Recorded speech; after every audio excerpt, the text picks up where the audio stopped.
Assistant commissioner Alipur Aamir Hussain के जेर एहतमाम municipal committee Alipur में प्लान डे के हवाले से तकरीब का एहतमाम किया गया। तकरीब में assistant commissioner Alipur Aamir Hussain, chairman municipal committee Ghazanfar Murtaza, range officer महकमा जंगलात अलीपुर मलिक फलक शेर, ब्लॉक ऑफिसर महकमा जंगलात अब्दुल मजीद के अलावा म्यूनसिपल कमेटी के काउंसलर और अवाम की कसीर तादाद ने शिरकत की। तकरीब का आगाज असिस्टेंट कमिश्नर अलीपुर आमिर हुसैन ने म्यूनसिपल कमेटी में पौधा लगाकर किया। इस मौके पर असिस्टेंट कमिश्नर ने तकरीब से खिताब करते हुए कहा कि दरख्त लगाने से हम मौसमियाती तब्दीलियों को कंट्रोल कर सकते हैं और शजरकारी के साथ साथ अवाम बिलखसूस नौजवान नस्ल में दरख्तों और पौधों की हिफाजत और उनकी निगहदाश्त का शऊर भी बेदार करना होगा ताकि लगाए गए पौधे तनावर दरख्त बन सकें और हम मतलूबा मकासद और समरात हासिल कर सकें। इस मौके पर असिस्टेंट कमिश्नर का मजीद कहना था कि अवाम को चाहिए कि माहौल से आलूदगी खत्म करने के लिए अपना किरदार अदा करें और ज्यादा से ज्यादा दरख्त लगाएं। तकरीब से खिताब करते हुए रेंज ऑफिसर अलीपुर महकमा जंगलात मलिक फलक शेर का कहना था कि वजीर आजम पाकिस्तान के अहकामात की बिना पर आज अलीपुर में प्लांट डे मनाया जा रहा है और इस मौके पर अलीपुर शहर में आज हम 500 पौधे लगा रहे हैं। ब्लॉक ऑफिसर महकमा जंगलात अलीपुर अब्दुल मजीद ने भी तकरीब से खिताब किया और दरख्तों और पौधों की अहमियत पर जोर दिया। तकरीब के इख्तिताम पर दुआ करवाई गई और अलीपुर को सरसब्ज और शादाब बनाने के लिए अज़्म का इजहार किया गया।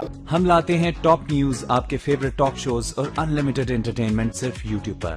अगर आपने अभी तक हमारा चैनल सब्सक्राइब नहीं किया तो अभी सब्सक्राइब करें और बेल आइकॉन को क्लिक करके हमारी लेटेस्ट वीडियोस के बारे में अपडेट जानें।